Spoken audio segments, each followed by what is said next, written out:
आपके मन में भी पश्चिम बंगाल को लेकर कई सवाल उठ रहे होंगे। मंदिर और मस्जिद दोनों की राजनीति कौन कर रहा है?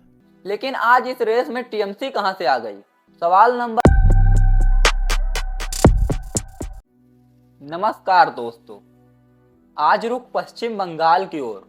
जैसे जैसे पश्चिम बंगाल में चुनाव करीब आ रहे हैं, वैसे वैसे पश्चिम बंगाल की स्थितियां और परिस्थितियां बदल रही हैं।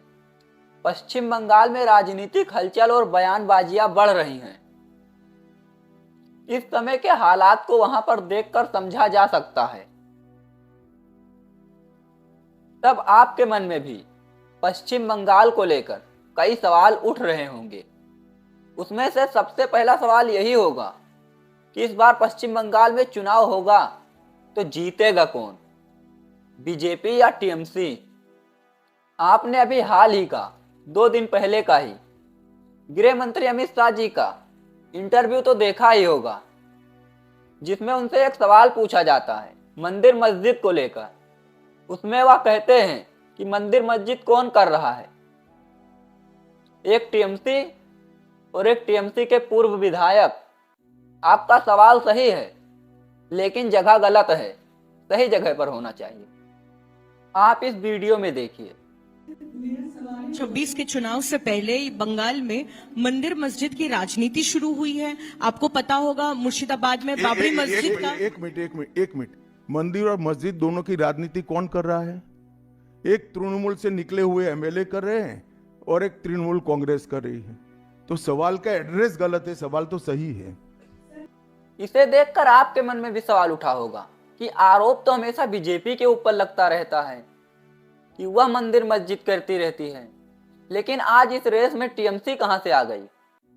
टीएमसी के पूर्व विधायक को माना जा सकता है हुमायूं कबीर ने बाबरी मस्जिद की नींव रखी और पश्चिम बंगाल में मामला पूरा गर्म कर दिया, तनाव पैदा कर दिया। यह पूरा मामला क्या है, अभी इसके पीछे की बात बताते हैं। पहले और सवाल सुन लेते हैं। सवाल नंबर 3, बीजेपी पश्चिम बंगाल में किन मुद्दों के सहारे चुनाव लड़ेगी? क्योंकि वह पश्चिम बंगाल में चुनाव के ऊपर चुनाव हारी भी है, यह बात भी सत्य है। लेकिन एक बात यह भी सत्य है, वह साल दर साल पश्चिम बंगाल में मजबूत भी हुई है। 2014 के लोकसभा चुनाव में हमें 17% वोट मिले थे और 2 सीटें मिली। मेरी बात जरा सभी पत्रकार बंधु ध्यान से सुने। 2014 के चुनाव में हमें 17% वोट और 2 सीट मिले थे। 2016 के विधानसभा चुनाव में हमें 10% वोट मिले और विधानसभा की केवल 3 सीटें मिली थी। फिर 14 से 19 के बाद 19 के लोकसभा चुनाव में हमें 41% वोट मिले और 18 सीटें मिली। और 21 के विधानसभा चुनाव में हमें 38 वोट मिले और 77 सीटें मिली। ये बहुत बड़ा अंतर है। जिस पार्टी को केवल 3 सीट मिले थे, वो पार्टी 5 साल के ही अंतराल में 77 सीट प्राप्त करी। और सवाल यह भी, अगर टीएमसी के ऊपर मंदिर मस्जिद करने का आरोप लग रहा है तो कुछ सच्चाई भी होगी, अभी जानेंगे। लेकिन बात यह समझने वाली है कि टीएमसी के लिए मंदिर मस्जिद करना या टीएमसी के लिए मंदिर मंदिर करना जरूरी है या मजबूरी है? और आखिरी सवाल गारंटेड आपके मन में उठा होगा। सुनिए, जब टीएमसी को पता है कि उसे मंदिर मंदिर करते करते उसके वोट बैंक पर ही खतरा बन जाएगा, तो वह कर क्यों रही है? अगर मुझसे कुछ सवाल छूट भी रहे हों तो आप लोग कमेंट बॉक्स में जरूर बताइएगा। अगले वीडियो में उसे भी कवर कर लेंगे। वीडियो में आगे बढ़ने से पहले वीडियो को लाइक कीजिएगा, चैनल को सब्सक्राइब कीजिएगा। जानकारी कैसी लग रही है आपको कमेंट बॉक्स में जरूर लिखिएगा। आगे बढ़ते हैं। सवाल नंबर 1, सरकार किसकी बनेगी? इस पर लास्ट में चर्चा करेंगे।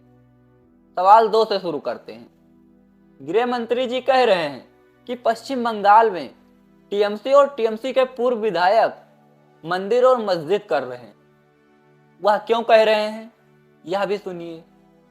आप सबने देखा है कि टीएमसी के पूर्व विधायक हुमायूं कबीर पश्चिम बंगाल के मुर्शिदाबाद जिले में बाबरी मस्जिद की नींव रख दी जिससे पश्चिम बंगाल में एक समय के लिए तनाव बढ़ गया और मुख्यमंत्री ममता बनर्जी की सरकार ने मंदिर और सांस्कृतिक परिसरों से जुड़े हुए प्रोजेक्ट को भी बढ़ावा दे रही है और शुरुआत भी की है, जो इस समय पश्चिम बंगाल में चर्चा का विषय बना है। इसी परियोजनाओं में से एक है जो अभी 30 दिसंबर को ही ममता सरकार ने कोलकाता के न्यू टाउन में दुर्गा आंगन नाम की सांस्कृतिक परिसर की आधारशिला रखी है, जो करीब 17 एकड़ से बड़े परिसर में बनेगी, जिसमें दुर्गा मंदिर के साथ साथ और अन्य देवी देवताओं के भी मंदिर होंगे। इस परियोजना पर बीबीसी न्यूज के अनुसार 262 करोड़ खर्च होने का अनुमान है, जो एक बड़ी रकम है, जो इससे पहले कभी नहीं हुआ। तब इस नजरिए से भी देखा जा सकता है। देखें तो आवाज आ भी रही है कि यह सब चुनाव की दृष्टि को देखते हुए हुआ। यह सब चुनाव से पहले होना आश्चर्यचकित की बात नहीं है। हर राज्य में शासन करने वाली सरकार चुनाव से एन पहले कुछ ऐसी योजनाएं लाती है जिससे उन्हें चुनाव में फायदा हो सके। यह हमने बिहार में भी देखा, दिल्ली में भी देखा और देश के मैक्सिमम राज्यों में हम इसे देखते हैं। लेकिन पश्चिम बंगाल कुछ हटकर है। फिर उसने ऐसा कदम क्यों उठाया, हम बताते हैं। आप कह सकते हैं ममता दीदी नए फॉर्मूले की ओर बढ़ रही हैं। क्यों बढ़ रही हैं?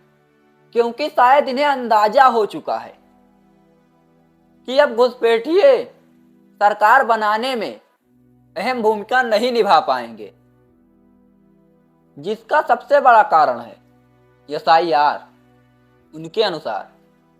बाकी यह तो समय समय पर होता रहा है, कोई आज की बात नहीं है। इससे वोटर लिस्ट में शुद्धि होती है। बीजेपी का पश्चिम बंगाल में मुख्य नारा ही यही है कि घुसपैठिया निकालो, घुसपैठिया सरकार निर्धारित नहीं करेंगे।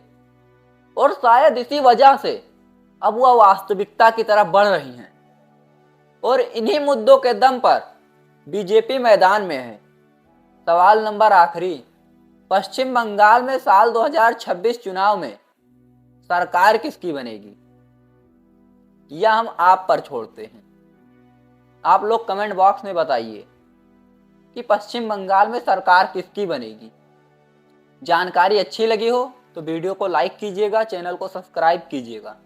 आगे आपको किस चीज़ पर जानकारी चाहिए कमेंट बॉक्स में ज़रूर लिखिएगा। धन्यवाद।